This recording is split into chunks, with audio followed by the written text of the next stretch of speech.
प्रक्रिया यह है कि पृथ्वी का विकार होने के कारण शरीर आत्मा नहीं है। इंद्रिय, उनके अधिष्ठात्री देवता, प्राण, वायु, जल, अग्नि एवं मन भी आत्मा नहीं है, क्योंकि इनका धारण पोषण शरीर के समान ही अन्न के द्वारा होता है। बुद्धि, चित्त, अहंकार, आकाश, पृथ्वी, शब्दादि विषय और गुणों की साम्य अवस्था प्रकृति भी आत्मा नहीं है, क्योंकि ये सब के सब दृश्य एवं जड़ है। उद्धव जी, जिसे मेरे स्वरूप का भलीभांति ज्ञान हो गया है, उसकी वृत्तियां और इंद्रियां यदि समाहित रहती हैं तो उसे उनसे लाभ क्या है, और यदि वे विक्षिप्त रहती हैं तो उनसे हानि भी क्या है, क्योंकि अंतःकरण और बाह्यकरण सभी गुणमय है और आत्मा से इनका कोई संबंध नहीं है। भला आकाश में बादलों के छा जाने अथवा तितर बितर हो जाने से सूर्य का क्या बनता बिगड़ता है? जैसे वायु आकाश को सुखा नहीं सकती, आग जला नहीं सकती, जल भिगो नहीं सकता, धूल धुएं मटमैला नहीं कर सकते और ऋतुओं के गुण गर्मी सर्दी आदि उसे प्रभावित नहीं कर सकते, क्योंकि ये सब आने जाने वाले क्षणिक भाव हैं और आकाश इन सब का एक रस अधिष्ठान है। वैसे ही सत्वगुण, रजोगुण और तमोगुण की वृत्तियां तथा कर्म अविनाशी आत्मा का स्पर्श नहीं कर पाते। वह तो इनसे सर्वथा परे है।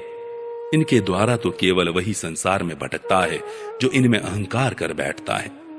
उद्धव जी, ऐसा होने पर भी तब तक इन माया निर्मित गुणों और उनके कार्यों का संग सर्वथा त्याग देना चाहिए, जब तक मेरे सुदृढ़ भक्ति योग के द्वारा मन का रजोगुण रूप मल एकदम निकल न जाए। उद्धव जी, जैसे भलीभांति चिकित्सा न करने पर रोग का समूल नाश नहीं होता, वह बार बार उभर कर मनुष्य को सताया करता है, वैसे ही जिस मन की वासनाएं और कर्मों के संस्कार मिट नहीं गए हैं, जो स्त्री पुत्र आदि में आसक्त हैं, वह बार बार अधूरे योगी को बेधता रहता है और उसे कई बार योग भ्रष्ट भी कर देता है। देवताओं के द्वारा प्रेरित शिष्य पुत्र आदि के द्वारा किए हुए विघ्नों से यदि कदाचित अधूरा योगी मार्गच्युत हो जाए तो भी वह अपने पूर्वाभ्यास के कारण पुनः योगाभ्यास में ही लग जाता है। कर्म आदि में उसकी प्रवृत्ति नहीं होती। उद्धव जी, जीव संस्कार आदि से प्रेरित होकर जन्म से लेकर मृत्यु पर्यंत कर्म में ही लगा रहता है और उनमें इष्ट अनिष्ट बुद्धि करके हर्ष विषाद आदि विकारों को प्राप्त होता रहता है। परंतु जो तत्व का साक्षात्कार कर लेता है, वह प्रकृति में स्थित रहने पर भी, संस्कार अनुसार कर्म होते रहने पर भी उनमें इष्ट अनिष्ट बुद्धि करके हर्ष विषाद आदि विकारों से युक्त नहीं होता, क्योंकि आनंद स्वरूप आत्मा के साक्षात्कार से उसकी संसार संबंधी सभी आशा तृष्णाएं पहले ही नष्ट हो चुकी होती हैं।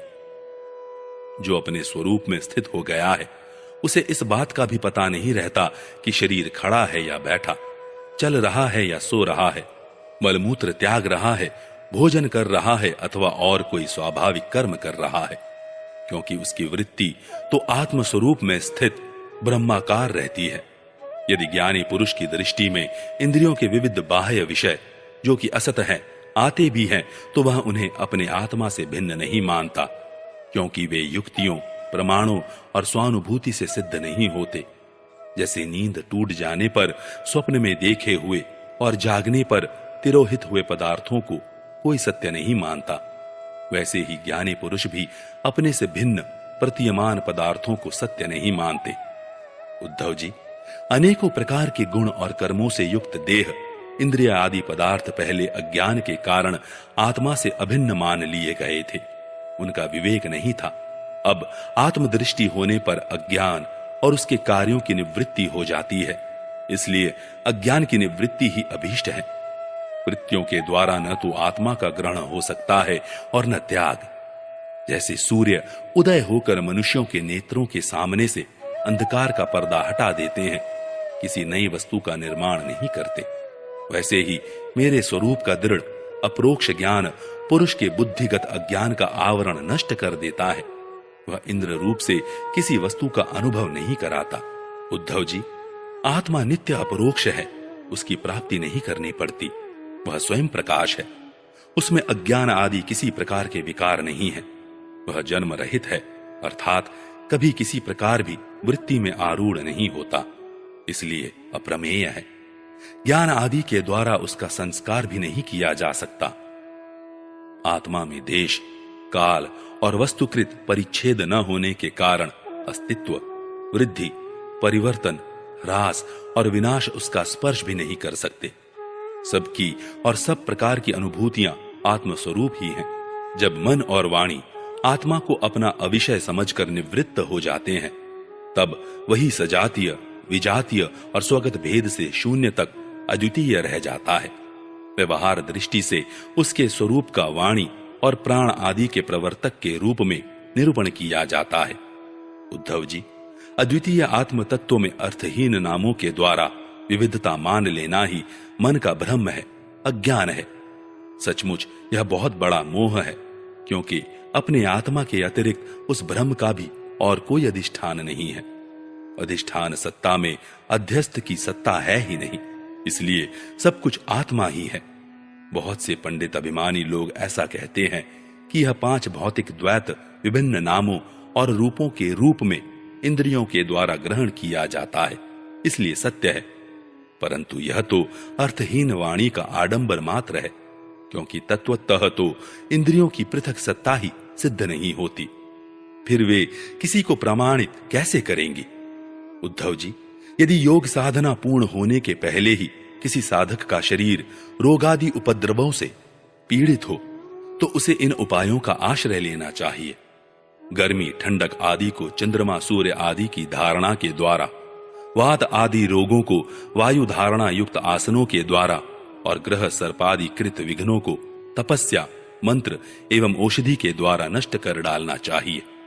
काम, क्रोध आदि विघ्नों को मेरे चिंतन और नाम संकीर्तन आदि के द्वारा नष्ट करना चाहिए तथा पतन की ओर ले जाने वाले दंभ, मद आदि विघ्नों को धीरे धीरे महापुरुषों की सेवा के द्वारा दूर कर देना चाहिए।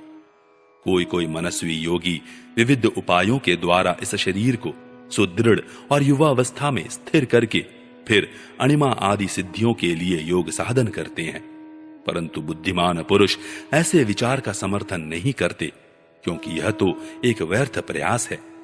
वृक्ष में लगे हुए फल के समान इस शरीर का नाश तो अवश्यंभावी है।